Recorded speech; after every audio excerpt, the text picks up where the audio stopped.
굉장히 영화관 정말 안 가는 것 같고 또 최근 또 신년은 스타벅스. 예전만큼 수수료가 좋지 않다라는 얘기도 좀 들리기도 하고. 맞습니다. 은근히 네.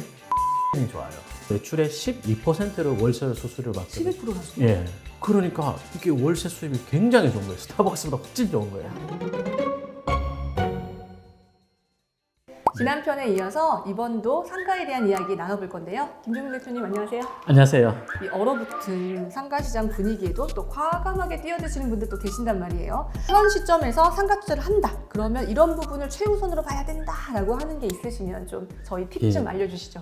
우선 상가를 지금은 경매하기 참 좋을 때입니다.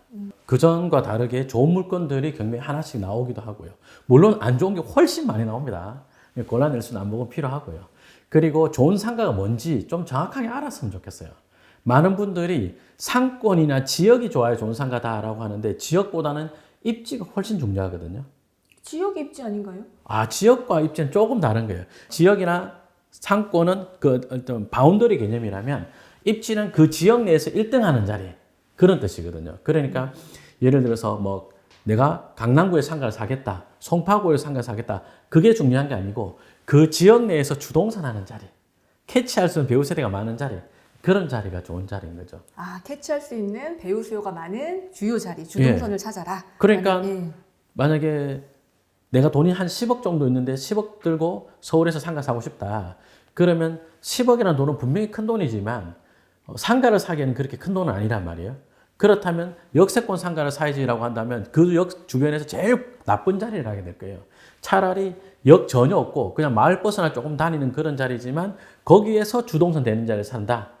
그리고 그 배우 세대가 2000세대 이상 되는 데를 산다. 그랬을 때 임대 안정성 또는 매매가 대비 임대 수익 훨씬 높아요. 그런 데를 사셔야 된다. 저도 동네 항아리 상권 좋아하거든요. 그럼요, 그런데. 딴 데 가지를 못해요. 멀어서. 맞아요. 그러면 상가 투자는 사실 정말 경험이 많은 아파트보다 사실 좀 어려워요. 저도 수업 많이 들었는데 상가랑 투지는 사실 좀 이렇게 뛰어들기가 쉽진 않더라고요. 그래서 약간 경험 많은 전문가가 아니면 이 속기 쉬운 시작으로 이것만 알아도 안 망한다 하는 뭐 이런 공식 같은 게 있을까요? 상가를 살 때 내가 어떤 업종을 넣을 거고 그 업종이 몇 세대를 필요로 하는지 이걸 알면 좀 좋아요. 예, 저번에 뭐 업종을 입지도 중요하지만 업종의 되는 업종이 있고 안 되는 업종이 있다고 말씀하셨잖아요. 예. 그러니까 기본적으로 한 2000세대 이상을 캐치해야 아까 말한 것처럼 2000세대 정도는 캐치해야지 이것저것 들어와서 근린 상권이 만들어진단 말이에요. 그러면 초중을 끼고 있는 배우 세대가 2000세대쯤 된다. 그랬을 때 거기 주동선 라인으로 들어가면 학원, 병원 같은 것도 되고 음식점도 장사가 되고 그런단 말이에요. 빵집도 들어올 수 있고요. 그럴 때 1층 임대료가 한 평당 15에서 20만 원 정도 낼 수 있고 이러거든요. 그런 자리를 골라가야 되겠죠. 그거를 공식으로 삼으면 좋아요. 아까 제가 잠깐 말씀드리기를 지역이 아니고 입지라 그랬잖아요. 예, 지역이 아니라 입지, 주동선을 봐라. 예. 그러니까 역세권 상가를 산다라고 했을 때 역 주변의 상가를 사는 게 아니고 역 출구와 배우 수요 간에 주동선 되는 자리 상가를 사는 거예요. 근데 이 배우 수요는 어떤 배우 수요냐? 초중이 있는 단지에서 한 2000세대 되는 거. 그거에 주동선 되는 상가를 사라. 그거예요, 그게. 상가 공식도 한 10년 전에 배웠던 거하고 좀 달라진 것 같아요. 예전에 뭐 역세권 뭐 이런 게 되게 중요했어요. 커트러플 예전에 지금은 더 많은 것도 펜타역도 생겼는데 커트러플 역세권 저희 막 외웠잖아요. 아니 근데 역세권인데도 주동산 아닌 데가 되게 많아요.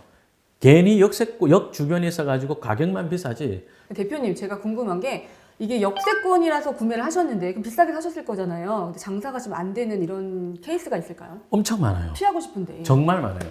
정말 많구나. 많아요. 예. 정말 지역별로 그냥 한 열 몇 개씩은 이야기해 드릴 수 있는데 막 이런 거 한번 볼까요? 여기 기흥 역세권 도시개발 사업 한답니다. 잘 아시죠? 그죠? 네. 여기 역세권 도시개발 사업 하면서 없던 수임 분당선도 들어오고 에버라인까지 들어왔어요. 이 동네에서는 더블 역세권이란 말이에요. 나름대로. 저희 공부할 때 굉장히 입지 좋다고 막. 예. 그런데 여기 로드뷰를 딱 봤더니 버스 정류소까지 있죠. 그러면 상가 투자하는 사람들이 볼 때 굉장히 좋은 로드뷰를 갖고 있는 거예요. 지하철 출구에, 버스 정류소에, 더블 역세권에, 오피스텔에, 아파트에, 주상복합에 좋은 거 다 갖고 있거든요. 아니라니까. 원리는 아까 2000세대 이상을 캐치하는 주동선, 그래 말씀드렸잖아요.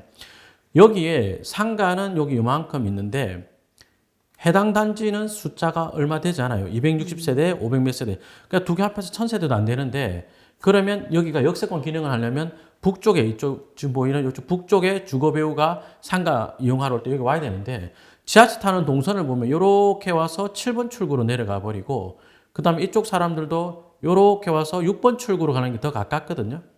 그러니 역세권 개발 사업하고 더블 역세권 됐다고 가격은 되게 비싸게 분양했는데 그 값을 전혀 못하죠. 본질은 단지 내 상가거든요. 이런 상가들이 정말 많이 있어요. 그럼 저희가 그 역세권 상가 처음 분양할 때요. 그 역 출구도 미리 알 수 있어요? 역 출구 위치는 알 수 있죠. 지하철 계획 같은 것이 발표 나고 나면 기본 계획이라는 게 있고 그다음에 실시 계획이 납니다. 그 실시 계획하고 나서 환경 영향 평가를 한 다음에 착공을 하거든요. 그러면 실시 계획이 나고 나면 토지 이음이라는 토지 이용 계획 확인서만 봐도 출구로 될 자리 표시가 이렇게 나고요. 그리고 해당 지자체 담당자한테 물어보면 출구 어디로 난다까지도 알려줍니다. 아, 요즘 지자체에서 알려주는군요. 예, 실시 계획까지 나면 실시계가 나와요. 예, 알려줍니다. 그렇다면 또 궁금한 게요. 예전에는 그 영화관 있는 상가가 최고였거든요. 저도 예전에 프랜차이즈 업무 같이 할 때 모 영화관에 쫓아서 이제 갈 때 항상 했었는데 최근에 영화관 정말 안 가는 것 같고 또 최근 또 10년은 스타벅스였던 것 같아요. 그런데 이제 체감상 스타벅스 드라이브스루 여기도 예전만큼 수수료가 좋지 않다라는 얘기도 좀 들리기도 하고 맞습니다. 이게 유행이 진짜 자꾸 빠름이 예. 빨라지는데 이 공식이 지금도 유효한지. 스타벅스 드라이브스루는 땅을 요즘에 한 600평 정도를 필요로 하고 네. 건축비도 많이 올랐단 말이에요. 그런데 스타벅스 매장 자체가 많아 버리니까 400개가 넘으면 500개 가까이 되는데 그래 버리니까 그 매출 자체가 많이 안 나오는 거예요. 근데 건축비도 많이 올랐고 땅값도 비싸고 이래 버리니까 그러니까 기존의 스타벅스는 괜찮은데 새로 하기가 수지 맞추기가 쉽지가 않은 거예요. 예. 일단 그게 가장 크고 그렇지만 그래도 스타벅스 들어갈 만한 자리면 괜찮은 자리인데 스타벅스 말고도 대안이 많이 있어요. 그러니까 제가 궁금한 건 영화관에서 스타벅스로 갔었고 그 스타벅스 상황이 그렇다고 말씀하셨잖아요. 그럼 다음에는 어떤 프랜차이즈, 어떤 카테고리가 또 유망한지. 은근히 네. 탑10이 좋아요. 탑10. 탑10, 신성통상. 스파워. 예. 아, 진짜. 그 옷 브랜드들이 네네. 월별로 매출이 등락이 되게 다 심하게 하는데 온라인으로 사지 않아요? 근데 옷? 옷은 또 입어봐야 되는 사람들이 꼭 있단 말이에요. 맞습니다. 예. 저반 하더라도 옷 꼭 입어보고 기장 수선하고 그래야 되는데 아무튼 옷 수선도 해주잖아요, 무료로. 예, 네. 그럼요. 예. 보세 옷 가게가 전부 없어지고 사람들은 인터넷 구매하고 이러는데 그러다 보니까 시골 동네에서 탑10이 백화점 역할을 하는 거예요. 그러니까 뭐 전라도 어떤 지방에 몰 같은 거 멀리 있는 동네 있잖아요. 몰 네네, 없는 맞습니다. 동네. 그런데 탑10이 들어간다. 그럼 월 매출이 막 2억, 3억씩 나오는 거예요. 엄마들의 크로코다일 같은 그런 개념이군요, 이제. 예, 근데 또 지방이니까 땅값이 싸죠. 싸죠. 그러니까 탑10은 매출의 12%를 월세 수수료를 받거든요. 11%나죠. 예. 그러니까 이게 월세 수입이 굉장히 좋은 거예요. 스타벅스보다 훨씬 좋은 거예요. 전라도 여수에 가보면 네. 스타벅스 바로 옆에 있어요. 스타벅스 탑10 유니클로 같이 줄줄줄 있는데 초기에 매출이 정말 어마어마했어요. 예, 그러다 지금은 매출이 좀 떨어졌는데 떨어진 매출도 굉장히 좋습니다. 근데 이런 것들이 스타벅스로는 말할 수 없는 정도의 굉장히 높은 월세 수익이 나고 있어요. 그럼 대표님 이런 스파 브랜드가 그 지방 말고 수도권 서울에도 유효한가요? 아, 수도권에서도 잘 되죠. 서울은 부동산 가격이 너무 비싸가지고 수지 맞추기가 쉽지 않은데 경기도권에서는 수지 맞추기 괜찮고 좋은 자리들이 덜어 있습니다. 예. 그럼 대표님 지금 말씀들을 많이 해주셨는데 욕심이 조금 더 생겨서 올해 어떤 지역에 어떤 상가를 아까 경매도 많이 보고 계신다고 말씀하셨잖아요. 예. 나와주신 김에 어떤 걸 눈여겨보고 계시는지 저희 구독자분들과 같이 좀 알려주시죠. 지금 신도시 예정지가 15개가 넘어요. 맞습니다. 신도시 하나가 생기면 광역교통 개선 대책 도로 같은 것들이 생기면서 도로 확장을 많이 하고요. 없던 도로가 생기기도 하고요. 그리고 농업진흥구역 같은 규제가 완화되기도 합니다. 그러면서 주변의 땅값도 많이 올라가는데 신도시가 생겼을 때 신도시 안에 상가들 이용 별로 안 하거든요. 그런데 그 주변에 녹지 지역에 있는 상가들 이용을 정말 많이 해요. 그런데 녹지 지역들이 지금 부동산 경기가 안 좋으니까 또 장래 상권이 좋아질 거에 대한 감이 별로 없다 보니까 싸게 나와요? 정말 싸게 나오는 거예요.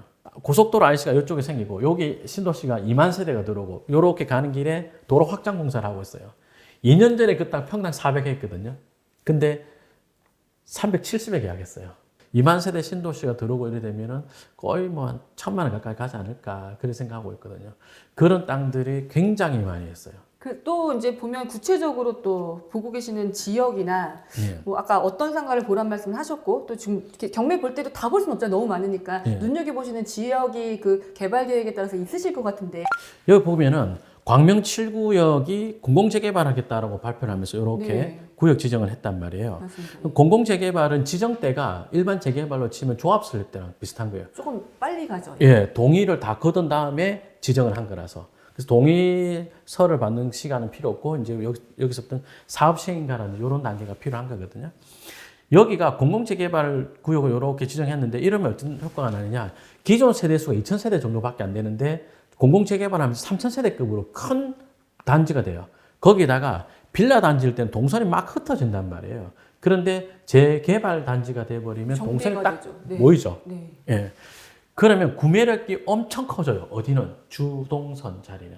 그러면 지금 여기가 광명 7구역 구역을 제가 이렇게 표시한 거거든요. 그러면 우리가 얼핏 생각할 때는 이런 데 상가 갖고 있는 사람들이 뒤쪽 주거 배우가 세대수가 그렇게 많이 늘어나니까 좋아지는 거 아니냐라고 생각할 수 있는데 여기는 아마 주동선이 안 나올 거예요.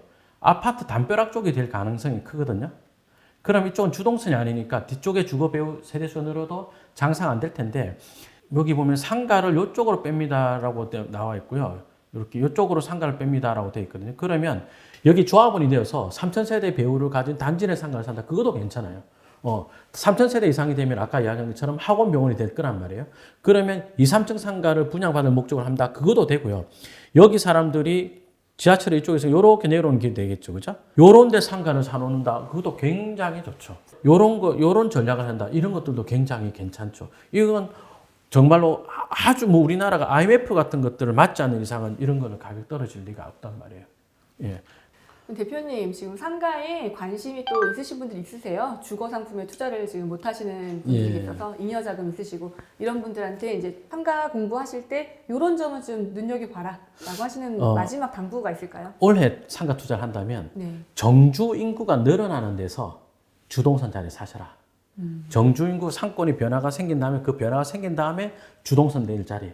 그러니까 막연히 호재가 있는 데다가 아니고 반드시 정주 인구 늘어나는데 아까처럼 신도시나 재개발구요.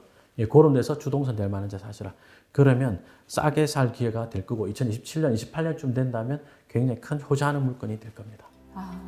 오늘 정말 상가에 대한 상가가 막연하고 두렵지만요. 사실 또 잘못 투자하면 정말 주거 상품에 비해서 발빼기 너무 힘든 상품이거든요. 그래서 더더욱 전문가와 함께 지식을 늘려가면서 찍어주기보다는 실패하지 않는 상가를 찾는 눈을 기르는 그런 힘이 필요한 것 같습니다. 오늘 좋은 말씀 해주신 오늘의 지성인 김종률 대표님 모시고 이야기 나눠봤습니다. 고맙습니다. 감사합니다.